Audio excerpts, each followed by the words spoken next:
Okay. I am going to make a series of videos in response to the podcast that my son and I just did with We Are the People Utah. If you have not listened to that podcast, I would suggest listening to it. And if you're here just to see these and you've just been told about the podcast, I would still suggest listening to it with a prayer in your heart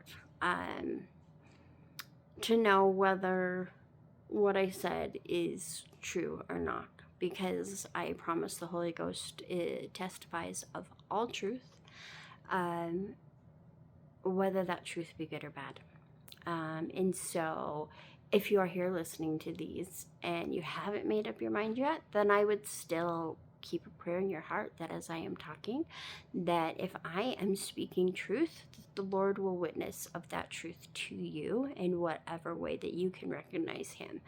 Um, that would be obviously through the Holy Ghost, and normally it would be with feelings of peace. You can feel that in various ways, but I would just point out peace is a feeling in and of itself, just like joy or sadness or happiness or any other feeling that we have. It is not simply a lack of negative feelings. It is not simply a relief of the maybe stress that we feel or whatever it is. Um, Satan has the ability to work with some of those negative feelings, and he can trick us sometimes by causing us to have a lot of dark feelings and then withdrawing those feelings really quick. And so we're like, oh, I feel peace, when that's not peace. Peace is a feeling in and of itself. It is clarifying. It brings clarity to the mind and to the heart. And just like joy or any other emotion, it is its own emotion. And so just, like as you're looking for confirmation from the Holy Ghost for yourself, just recognize that that confirmation is very powerful.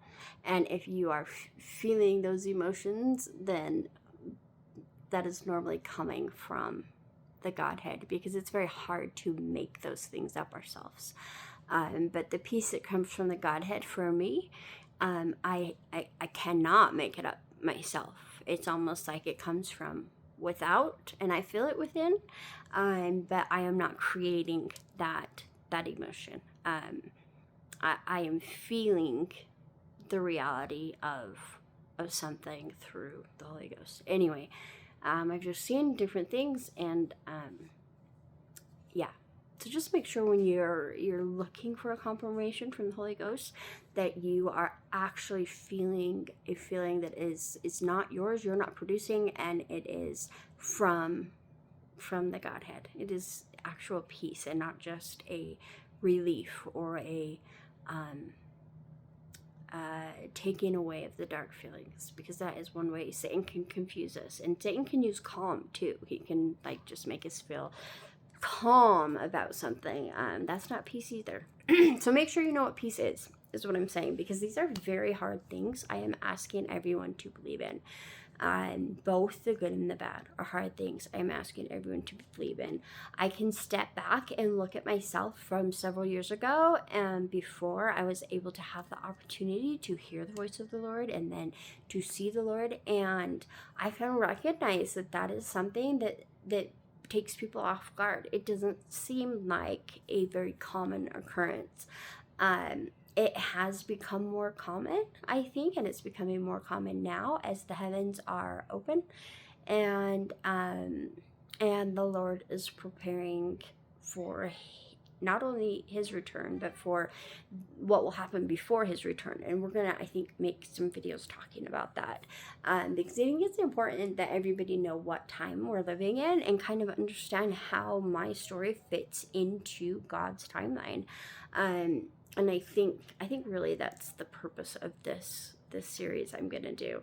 But the first one that I want to address is a comment that I am seeing most often about why or how I could continue sustaining these men despite the accusations that I am making. And I'm seeing different conclusions people are drawing for why that is possible. And I'll say I don't agree with any of them. My conclusion is fairly simple, and it goes down to my faith and my beliefs. But I think you do need to understand what those beliefs are in order to understand how I am doing that, how I am continuing to sustain people who I believe have hurt me. So let's go back to the beginning. Why are we here? Like, why any of it? Why do we live? Why do we die? Why do we spend years going through pain and sorrow and hardship and working and striving for success or joy or peace or service or whatever it is, your life is centered on, only then just to die? Are we just here to make it life better for the generations that follow? Is that like the greatest goal? Or is life bigger than that? Like, is there a bigger purpose than that? I believe that there is a much bigger purpose than that. And I believe that we all at one point knew what that purpose was and made a specific promise to come down and to live in such a way so as to fulfill that purpose. And I do believe that that purpose is to become more as God is. I believe we lived in his presence, in the presence of God the Father and his wife, God the Mother, one wife. I believe they're a whole unit, and I believe that we witnessed them do incredible things, miracles, things we would call miracles now, but in when we lived in their presence was probably more normal. But we got to see them do things such as create worlds, have countless children. And I think there's probably a lot more than that. But for the purposes of this life and this test, I think everything in our world is very centered on reminding us that that is the purpose, to become like them. And I believe that Father gave us the opportunity to become as he is. And he designed a test with his son, Jesus Christ, in order to do that. And it had to be his son because Father is a whole unit with Mother. He cannot separate himself from her to go and live again. And it required one of his children being able to do that. And that child was Jesus Christ, who offered to do that for us. And I do believe Jesus Christ has already become as the Father is. And that's what gave him the authority and the ability to then come down and be a God. So in their presence, I believe we each desired to do the things we saw them do, like whatever that was, wherever your imagination goes when I say that, the cool things, the flying, the creating, the all of it. But there has to be order in all things. Like, in order to do as God does, there has to be rules. Like, you have to prove, I believe, that you are responsible with the ability to do those things, with the power to do those things. And as you prove that responsibility, I believe God gives you the authority to do more and more things. But in order to do that, he designed a test where we could come down and begin producing enough energy ourselves. Now, we're getting into physics, but I'm probably not going to say anything, right? And neither is this a physics lessons. But as you all know, we all have a bubble of energy around us. Like, that's something science has already proven. And I believe that energy eventually can become, matter it's built upon. And so in God's presence, we were living in bodies that were created out of the energy God the Father and God the Mother produced.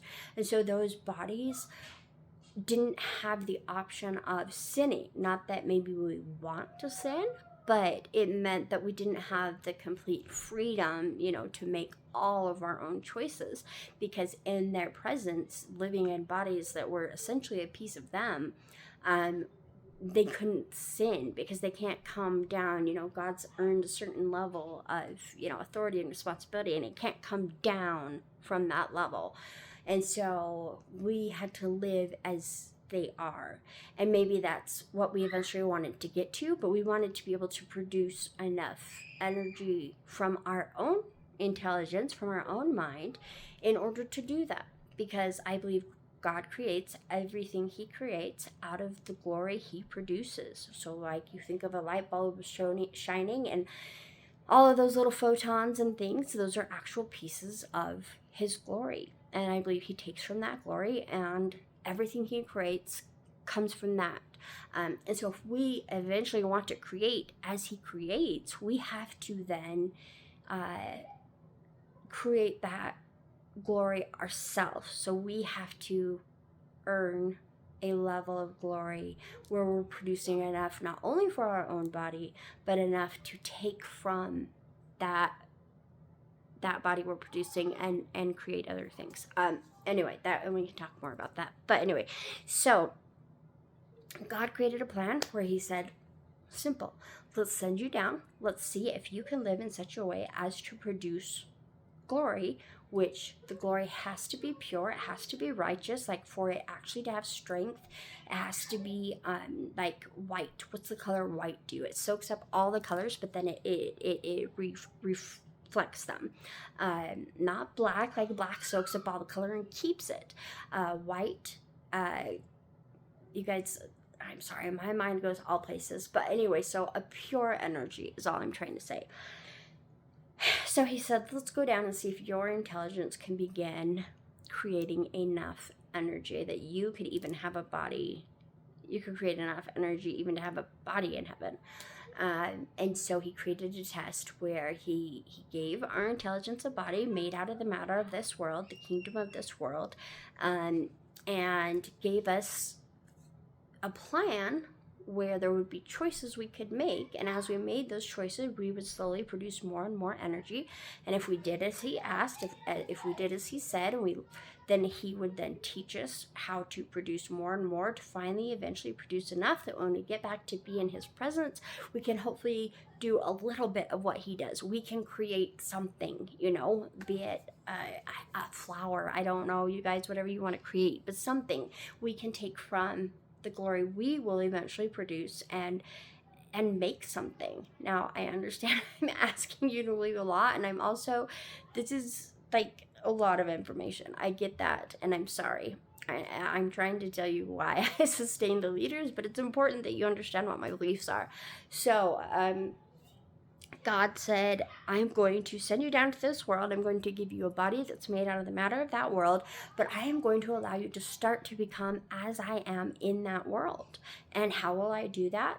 With covenants. The first thing will be baptism. If you are baptized, your body can actually begin to produce your own energy that will start to purify you. And so that is a very, very important covenant that everybody needs to make. But he said, in order to do these things, obviously, it had to be done through his power, through his authority. And so when we make those covenants, they have to be made with somebody who holds his authority, because those who hold his authority will hopefully also hold his power. Although I think we're going to learn they can be separate. They can. But he's going to give keys to certain people to allow them to have the authority to allow us to make the covenants that we need to make in order for him to give us a little bit of his glory. So in this life, we can start to change our own physical bodies to become as he is. And so that's just a little bit of what I believe. So there has to be a church that has his authority and his power for us to be able to make those covenants to become as he is. Everyone can talk to Christ, no matter who you are, no matter what religion you're in. Everyone can pray to God, whatever they call him, and has the right to talk to him just for the fact that we were born into this world. We're all his children. We could all talk to him. But in order to actually start to change these bodies in this life, that takes his power, in addition to the light of Christ that we are already born with, which is just kind of a blueprint for how to live life. It's a guide. We have to have his living power in our lives in order to begin that change. So there has to be a place where that power can be stored. And I believe that place is his church. Now, within the church has the right and the authority to allow us to make those covenants. They hold the keys to do that. So once we make those covenants, though, who are we learning from in order to learn to become as he is? The church will give like the 10 commandments, and then as new things in the world are created, and as the world kind of changes and shifts in different directions all the time, we have prophets and apostles who can hopefully guide us through that change and kind of tell the church as a whole, like, this is how the church is going to adjust to these changes in the world, and this is what the Lord hopes you will do to adjust along with those changes in the world. But other than that, other than like the whole picture, what everyone needs to do, we have to learn to go to God. That's where our personal relationship with God comes in. Once we have made that covenant, we learn from God how to apply that covenant in our lives. And all of us are so different. All of our experiences are so different. Our knowledge is so different. Take two people from the same house, and their way of looking at the world is going to be so different. And so the only person who knows us and knows what we need to learn is God. That's always how it's going to be. So once we have made those covenants, we do have to have that personal relationship with Christ. And I believe the Godhead. I believe the first covenant we make, baptism, gives us a little bit of the living Holy Ghost power, and that begins to change our mind. It adds light to our earthly mind, and so it starts to change the matter of our mind into a more heavenly matter. It's teaching us how to produce enough energy for after this life so we can do those things that God does for eternity. And then within the LDS church, where I do believe his authority lies, we make two other covenants. We do the endowment, which we'll talk about those 5 covenants at another time. They're symbolic. But then we have a sealing when we're married. And all of these things are... those 3 covenants are tied directly to different parts of our body: the head, the heart, and then the bowels. So, and that would be Holy Ghost, Son, Jesus Christ, and the Father. And as we make those covenants, I believe we get a living piece of their glory that will start to change each part of our body, and start to allow us to become as they are in this life. So a church is absolutely necessary for one organization to hold the power of God and to hold the keys to act in his name. Now, if the men within that organization become unworthy, will God take them out of their place? Yeah, eventually he will. But I think we kind of get the men that we as a people are worthy of. And over my lifetime, you guys, are we still looking for Zion? Like, are we still actively seeking for Zion? Because when Joseph restored the church, that was the whole goal. And do we understand that Zion is literally just the Garden of Eden, the place that the city of Enoch will return to? It's just heaven on earth. Are we living in such a way that we could walk from this kingdom, the telestial kingdom, to the terrestrial kingdom, which is heaven on earth? So part the veil, to begin rubbing shoulders with angels, begin talking to all the old prophets, whatever you want to say, however you want to see it. Do we understand that Zion is literally heaven on earth? And are we working for that? Are we worthy for that? Because God has asked us for 200 years to become a people that could live in heaven, that could walk into heaven through not through the same process of death that we go through here, but live in a society that is heaven-like until he raises up that whole society to the terrestrial kingdom. So in my lifetime, I'm not sure how much we have been focusing on Zion, and I'm not sure how much the people I have met and interacted with are focused on Zion, are focused on doing as Peter said and receiving the second comforter, are focused on these higher things, really knowing the mysteries of God. I hate the words deeper doctrine, but let's go there. Do we know the deeper doctrine? Do we know all that stuff?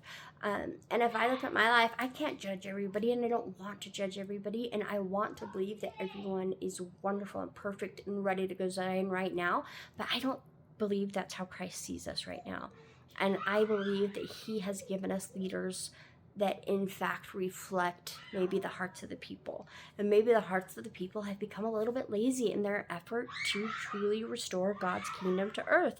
And since Adam and Eve left the garden, that's been the whole point of life. Like partaking of that tree of life, receiving our covenants. Obviously, Christ had to be born. There had to be certain things that were done before that could happen.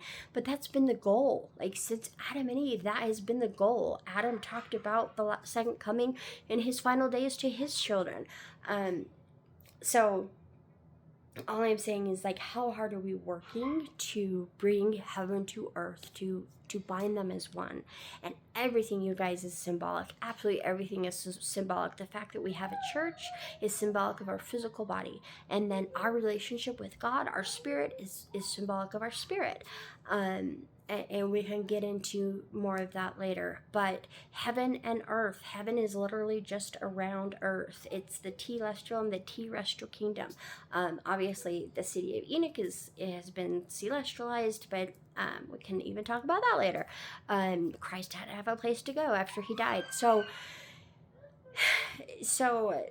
what we're trying to do here in this life is bind our spirit and our physical body, and we do that through the covenants that we make and through the energy that we produce, the energy that we learn to make as we become as God is, and as we willingly choose that, as we choose that out of his presence, like not being able to see them, having the hope that that is true, and making those choices based off that hope, which then that becomes faith, and then as we have faith, we become as God is, and that becomes charity. Charity is not an emotion that is present on earth. It is not natural for our bodies to create.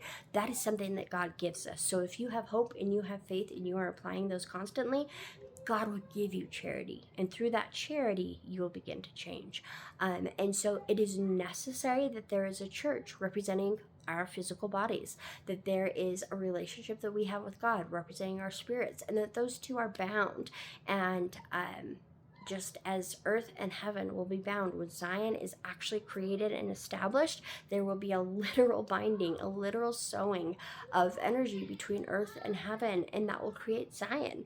And within Zion will be the city of Enoch, which is the New Jerusalem. It's celestial kingdom. It's where anyone who has made and kept their covenants are living there currently. And the promise is that you get to go there too. Like, if you keep covenants, you get to go there too. But you guys, these are my beliefs, and these are very deep and personal beliefs. I think they're things we should all believe in if we're members of the Church of Jesus Christ of Latter-day Saints. Like, we should probably understand this at a pretty simple level. But if we don't, that's okay. We can learn now. Like, we can understand now. But it's not actually that okay, because we should have understood them and seeking these things the whole time. But I sustain these men, and that's the point of this video, not because I believe they're righteous. Obviously, I know they're not. Like, I know that. And I understand they might kick me out of their organization because of that, which is Christ's organization, actually.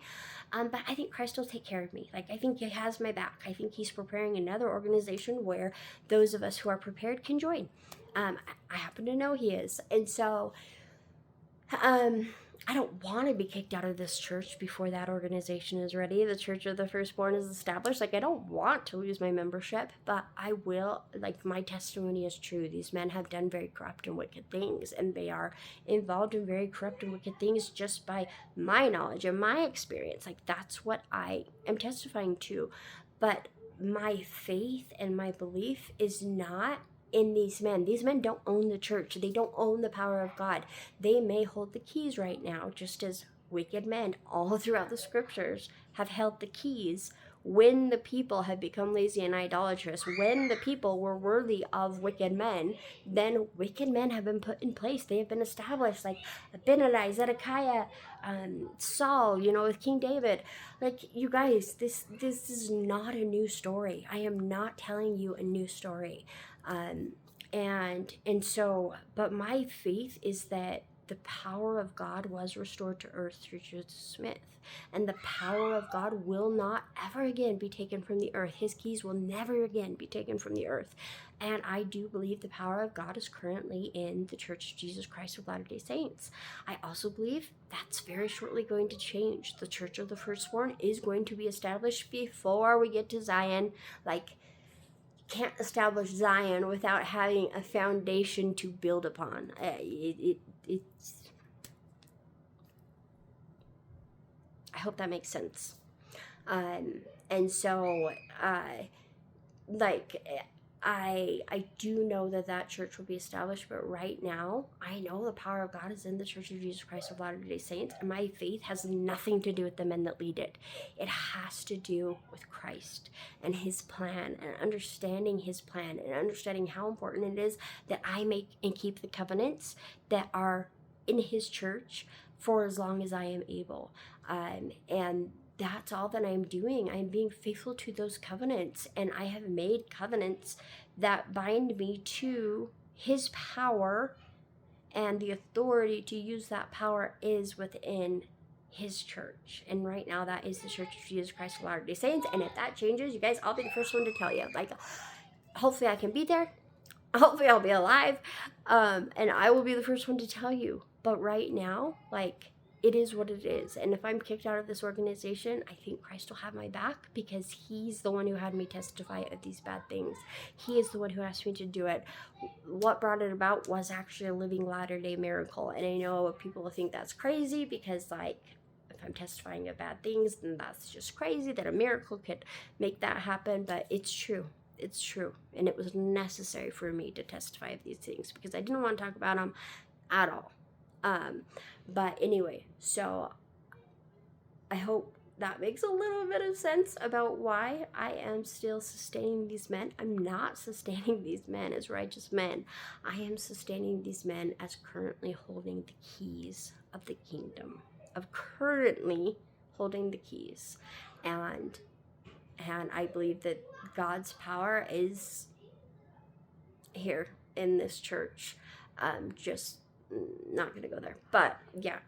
Anyway, so I hope that makes a little bit of sense, but if it doesn't, ask me questions and let's clarify. I'm just trying to go back to the beginning and why I believe there has to be a church, and why I believe it's very important that I remain in that church, just as I hope my spirit doesn't leave my body, and vice versa. You can't separate the two. You can't separate just having a personal relationship with God with God's power actually changing you. Like, yes, everyone can have a personal relationship, but then we're lacking that power that actually changes us in this life. And I believe that is necessary, and that is a choice that I have made, and that is something that I am experiencing and I am witnessing, and it's a beautiful thing.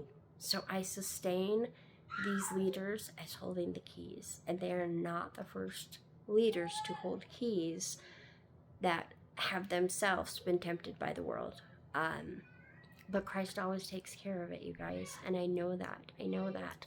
And I have seen him. Like, I'm sorry if you think that means I'm proclaiming a sacred experience, or that I am talking about things I shouldn't talk about. I hope that's not the majority of you. But I testified of that at his request, because my testimony is very much his testimony. And we will talk more, but the timing of my testimony coming out is very, very much his timing. And this is his world. This is his plan. The 6,000 years that we have lived thus far are all symbolic of that plan, and we'll get more into that. But I am talking about the experiences I am talking about at his request, to help gather the residue, the remnant that will be actually going back to Zion to establish heaven on earth. And you guys, those of you who believe, like, that's what we're doing. And don't come to me to ask, like, when that's starting or, like, how we do that, because I don't have the authority. I don't have the authority to establish a church. I'm not doing that. I'm not claiming to be somebody I'm not. Like, I am Jenica Smith, born in 1981, here on earth. Like, I'm not proclaiming I have anything divine, because I don't, you guys. I am not good at life. I have lived life as a survivor in every way, and my life is a testament of having lived life as a survivor. But the Lord came and got me, because he knew my heart, and he knew my mind, and he knew that he could get me to do whatever he asked me to do, even testify of things I never wanted to talk about to anyone, including my husband. But I did. And so if you guys have specific questions and you see this video and you want to ask those questions, ask them. I am going to go to the Lord for direction and ask what he wants me to say. But if there are things that you want me to answer, then I would love to do that. And I so appreciate the support that we have gotten so far, you guys. Some of you have literally just been a little angel and miracle that have reached out. It is hard. This is hard. There's backlash. I've already had some, close friends turn against me immediately. And that's okay. They are where they are. But they'll learn too. Like, we're all on this journey together. We're all learning. And but for those of you who have felt the peace that can only come from God, who have felt the spirit of my testimony and have been willing to be open to it despite the hard truths, genuinely thank you for that so much. And I appreciate you eternally.